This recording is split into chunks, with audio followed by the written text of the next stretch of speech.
Hola chicos y chicas, quiero compartirles de qué se trata la enfermedad de Gumboro, una entidad también conocida como enfermedad infecciosa bursal o infección de la bolsa de Fabricio, enfermedad de distribución mundial, de curso agudo, que afecta particularmente a las aves jóvenes, causada por un virus que tiene una afinidad muy especial por el principal órgano del sistema de las defensas de las aves, que es la bolsa de Fabricio. De ahí su nombre. En esta presentación les comparto también distintos autores a través de capítulos de libro, de publicaciones, que han descrito la enfermedad a lo largo de la historia. En la década del 60 se describía como nefrosis aviar, porque relacionaban las lesiones encontradas en el riñón con similares, y tenían que así distinguirlas, de las causadas por la cepa nefrotóxica de bronquitis infecciosa, entidad que ya hemos visto en encuentros anteriores. Se siguió relatando esas lesiones renales hasta que empezaron a ver que era muy frecuente la enfermedad solamente en animales muy jóvenes, donde afectaba particularmente la bolsa de Fabricio. En 1977 la enfermedad es descrita por primera vez en la República Argentina por el doctor Panettieri, profesional que se encontraba trabajando en relación con la cátedra de patología de aves y pilíferos de nuestra facultad. El agente causal es un virus de la familia Virnaviridae, del cual se han descrito 3 géneros que afectan diferentes especies de animales. A nosotros nos interesa compartirles cómo se comporta el avivirnavirus, agente etiológico causante de la enfermedad de Gumboro, que es un virus no envuelto, ARN, de forma icosaédrica, pequeño, de alrededor de 55 a 65 nanómetros. Esta foto de microscopía electrónica nos muestra partículas virales del agente causal de la enfermedad de Gumboro. Este virnavirus es muy estable y resistente particularmente al calor y a los desinfectantes comunes, por lo que perdura largo tiempo en las granjas si no se toman las medidas adecuadas, tal como hemos conversado cuando hablamos de mantener la bioseguridad para lograr la sanidad avícola en nuestras parvadas, en nuestros lotes. En general, como no existen tratamientos para estos virus, es decir, no existen los antivirales, lo que suele hacerse es determinar serológicamente los animales afectados e introducir luego planes de profilaxis, pero además es muy interesante para ustedes poder estudiar la resistencia o la sensibilidad a los distintos agentes químicos y físicos toda vez que estudien un agente etiológico. Eso les va a permitir introducir justamente herramientas o planes para mantener la sanidad de sus aves. Sabemos que es un virus resistente a pHs ácidos, resiste el calor durante mucho tiempo, por ejemplo 60 grados a 30 minutos, pero es sensible en pHs alcalinos y a algunos desinfectantes de uso habitual en las granjas, como el yodo y la formalina, con lo que se suele limpiar y desinfectar las mismas antes de introducir nuevas parvadas para evitar los contagios.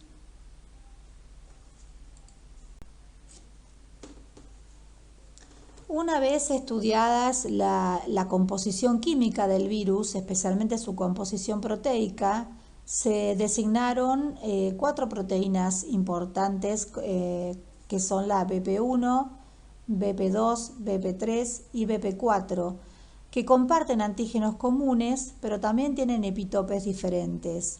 Lo que interesa recordar es que existen 2 serotipos de este virnavirus, que son denominados 1 y 2, y la inmunización con virus del serotipo 2 no protege contra los del serotipo 1. Entonces, no siempre que uno usa una vacuna va a conferir un poder inmunógeno o inmunoprotectivo. Las vacunas estándar no protegen contra las variantes que son antigénicamente diferentes. El periodo de incubación es corto. En la enfermedad natural, 2 a 3 días post-infección pueden observarse signos clínicos. Los animales más susceptibles son los muy jóvenes, menores de 2 a 3 semanas de edad, que pueden ser asintomáticos, pero que de todas maneras contagian a otros animales. El índice de morbilidad de la enfermedad puede ser hasta del 90% y el de mortalidad entre el 20 y el 30%, lo que lleva a pérdidas económicas considerables. Estos animales muy jóvenes pueden ser asintomáticos debido a que suele vacunarse a las reproductoras y al ser conferidos a través de las madres anticuerpos maternales, en este periodo los animales no demuestran signos clínicos, aunque sí contagian a otros del lote o de la granja. Se ha visto que en la enfermedad experimental, a las 11 horas post-inoculación, aparecen lesiones en la bolsa de Fabricio. Esto habla de la agresividad o de la virulencia de este virnavirus y del tropismo que tiene por este órgano blanco que tiene la finalidad fundamental de fabricar las células de las defensas, como son los linfoblastos y los linfocitos. Por esta razón, como lo que causa es fundamentalmente degeneración y necrosis de las mencionadas células, es que la principal consecuencia de la enfermedad de Gumboro es la inmunosupresión que causan las aves. El porcentaje de mortalidad no solo puede estar dado por la ocurrencia en sí de la enfermedad de Gumboro, sino porque al carecer estos animales de células de la defensa, son susceptibles de padecer otras enfermedades concomitantes. Particularmente es el caso de la coccidiosis, de la dermatitis necrótica, pero cualquier otra comorbilidad puede ocurrir en presencia de un animal que está inmunocomprometido, es decir, es inmunodeficiente. En cuanto a las lesiones macroscópicas que podemos encontrar cuando hacemos la necropsia de las aves, vemos hemorragias en músculos voluminosos como los pectorales y en las patas, hemorragias en forma de arañazo que no son tan habituales de ver, salvo en entidades como el síndrome hemorrágico y la anemia infecciosa, con las que tendremos que hacer el diagnóstico diferencial. Asimismo, como es una enfermedad que causa una deshidratación muy marcada en las aves, podemos encontrar aumento de la mucosidad intestinal y los riñones hipertrofiados, decolorados y cargados de uratos. Si analizamos la bolsa de Fabricio, es donde encontramos las lesiones más características. Lo que vamos a ver es que la afección con este virus hace que la bolsa de Fabricio sufra durante una semana una serie de cambios. Del día al 1 al 4 posinfección, una hipertrofia muy marcada, que a veces alcanza la bolsa 3 a 4 veces su tamaño normal, y luego una atrofia con una involución que la hace casi desaparecer hacia alrededor del 8º día posinfección. En esta foto de un libro vemos algunos de los signos clínicos que, como en la presentación correspondiente pudieron ustedes leer.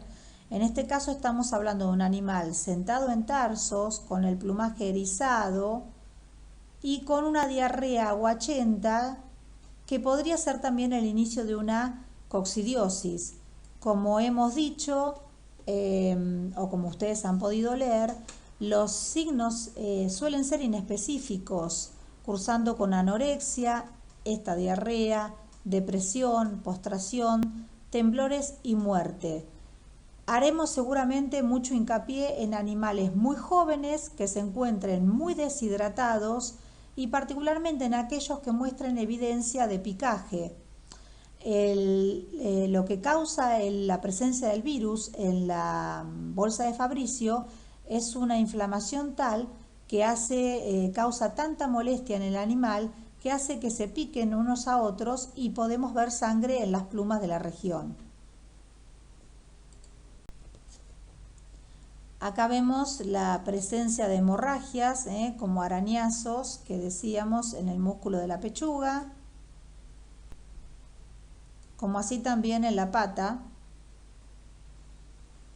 Lesiones que macroscópicamente nos hacen pensar en animales jóvenes en la enfermedad de Gumboro. ¿Se acuerdan que hablábamos de un alto grado de deshidratación? Y cuando observamos los riñones, recuerdan ustedes que los riñones en las aves son alargados, pero en este caso aparecen hipertrofiados con aspecto cerebroide, decolorados, y como en la siguiente foto, cargados de uratos.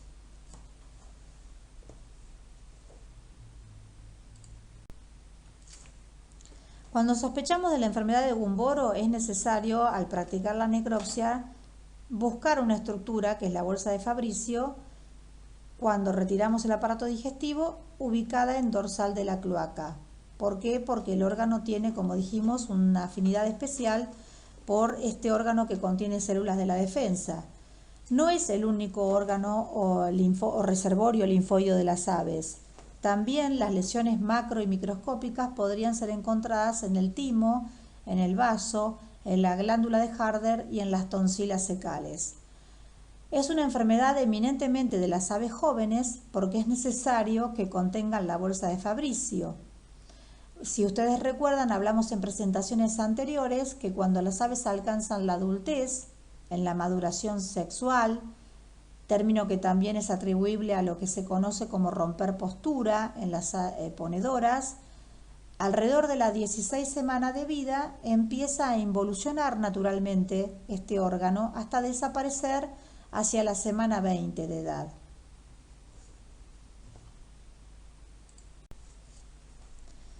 En presencia de la enfermedad de Gumboro, si nosotros le practicamos un corte a la bolsa de Fabricio una vez retirada del cadáver, vamos a encontrar en su interior un depósito de mucus que en general los autores relacionan con el nivel de deshidratación que causa este virus en las aves.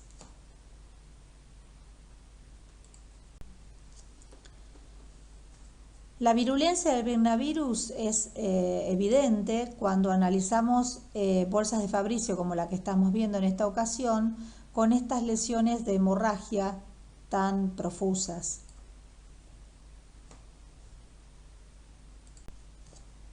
Como dijimos, los animales jóvenes, es decir, hasta alrededor de las 16 semanas de vida, contienen una bolsa de Fabricio activa. Y en este cuadro comparativo podemos ver cómo la bolsa se atrofia hasta casi desaparecer, en este caso en un animal de menos de 3 semanas de vida, por acción del virus de la enfermedad de Gumboro. Una de las formas de hacer el diagnóstico de la enfermedad de Gumboro es a través del examen de cortes histológicos de su órgano blanco, que es la bolsa de Fabricio, en la cual vamos a enumerar una serie de lesiones que luego vamos a describir en las siguientes fotos. La pérdida de la arquitectura normal de su unidad estructural, o sea, de los folículos, necrosis de linfoblastos y linfocitos, la presencia de hemorragias y el arribo de células de otras líneas de defensa como los heterófilos, el estado de epitelización, las vesículas quísticas y la fibrosis. El siguiente esquema es de interés para mostrar esta unidad estructural que yo les decía que conforma la bolsa de Fabricio, que es el folículo. Si nosotros le practicamos un corte a los pliegues que invaginan hacia el interior de la bolsa donde hay una luz, vamos a observar en el corte histológico una unidad estructural de forma geométrica similar a un hexágono, separada de los siguientes folículos por una delgada capa de tejido conjuntivo. Este folículo tiene dos zonas, una zona interna o medial que se conoce como médula y que contiene las células más jóvenes, o sea, los linfoblastos, y hacia la periferia, la corteza, que contiene los linfocitos. listos para ser enviados al torrente sanguíneo. Las dos zonas, la médula de la corteza, están separadas por un epitelio cuboidal.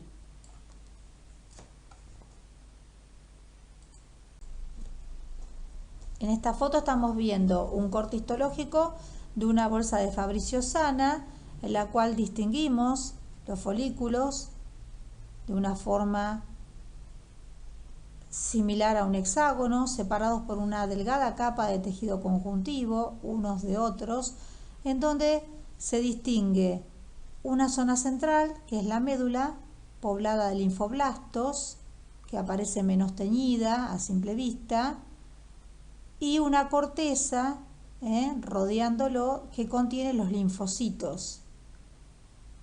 En un color más rojo o rosado, según la vista de cada uno, aparece ese epitelio cuboidal que separa la médula de la corteza.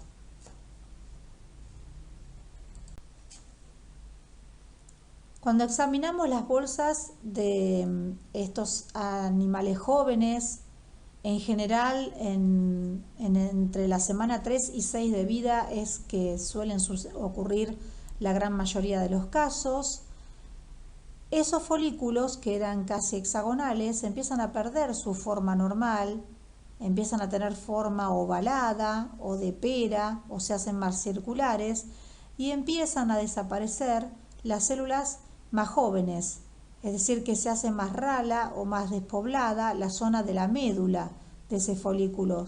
Aquí también podemos ver en distintos sitios la presencia de hemorragia.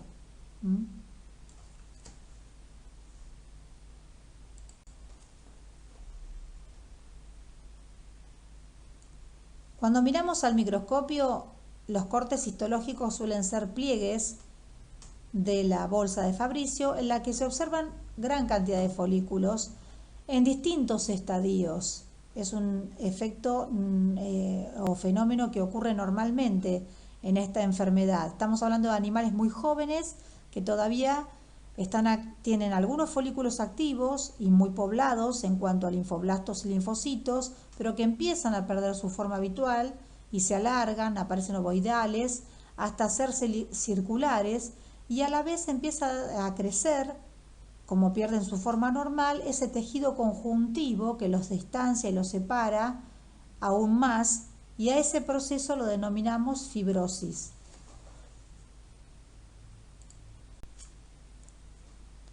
Cuando la enfermedad avanza, podemos encontrar restos de algunos folículos todavía poblados, pero lo que suele suceder es el fenómeno que conocemos como epitelización, como les estoy mostrando con el puntero láser, porque lo que sucede es que primero se pierden, a través de degeneración y necrosis, los linfoblastos que poblaban la médula, que aparece vacía, como en cada uno de los folículos en los que les estoy marcando, y por lo tanto solo aparecen los linfocitos alrededor, en la corteza, y ese epitelio cuboidal, que ya no tiene nada que sostener, porque la médula no está, empieza a invaginarse, como en cada uno de estos casos que vemos.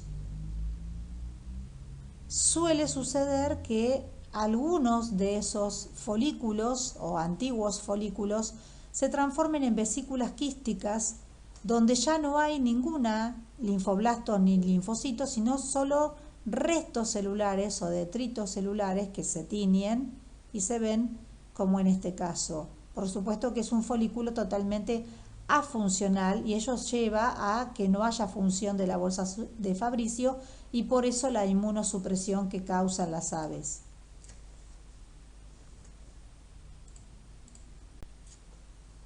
Esta foto ejemplifica aún más lo que suele suceder en esta enfermedad, que es que hay todavía folículos relativamente activos, de forma ovoidal, pero poblados todavía de linfoblastos y linfocitos, que coexisten al mismo tiempo con vesículas quísticas, folículos absolutamente vacíos. Esto que vemos es el epitelio cuboidal, como aquí y aquí, que lo mismo en este folículo separaba la médula de la corteza, ya no tiene nada que sostener, solo hay restos celulares de lo que anteriormente fueran células linfoideas. Esta es una muy buena foto para explicar el proceso que llamamos de epitelización. Prácticamente no hay ningún folículo que tenga células en la médula. Todas las médulas están vacías, no hay linfoblastos. Por lo tanto, el epitelio cuboidal, como aquí les marco, y aquí también, en cada uno de los folículos observarán lo mismo, solo sostiene los linfocitos de la corteza y como no hay células en la médula, tiende a invaginarse, formando esta imagen como de festón. Aquí hay una vesícula quística también solo conteniendo restos celulares.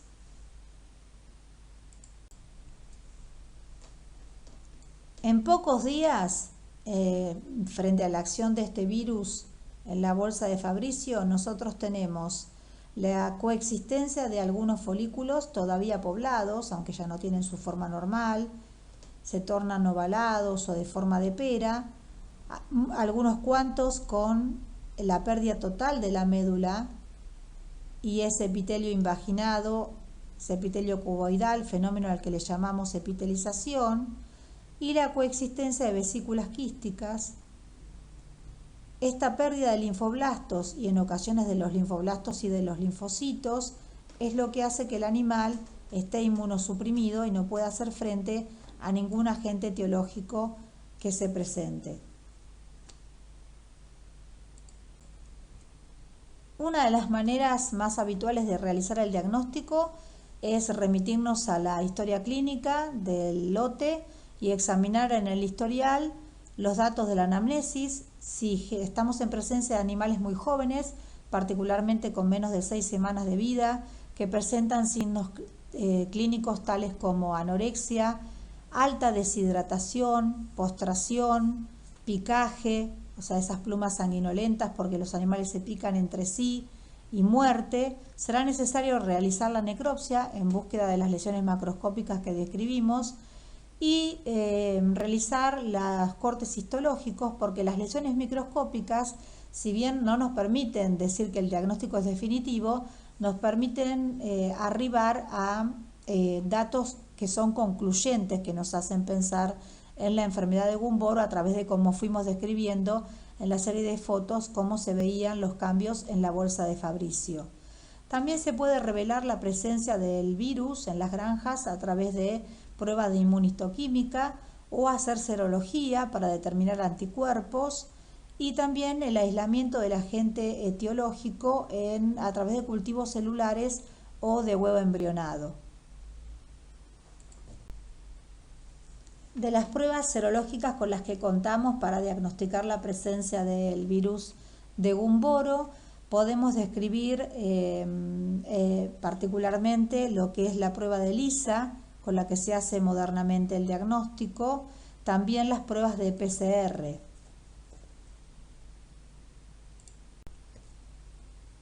En esta foto, el procedimiento de inmunofluorescencia directa marca la presencia del virus de Gumboro.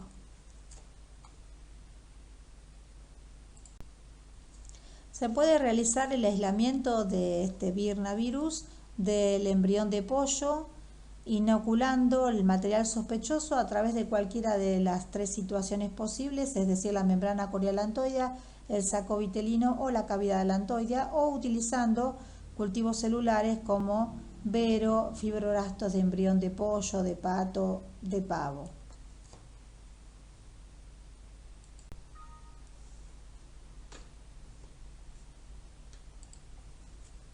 El diagnóstico diferencial tiene que hacerse con bronquitis infecciosa, que no son las cepas más habituales de nuestra región, las cepas nefrotóxicas, pero pudiera ocurrir que afecten estas cepas el riñón, dando un cuadro de nefrosis similar al que puede verse en la enfermedad de Gumboro. Lo mismo con las coccidiosis intestinales que van a ver en nuestro encuentro de hoy.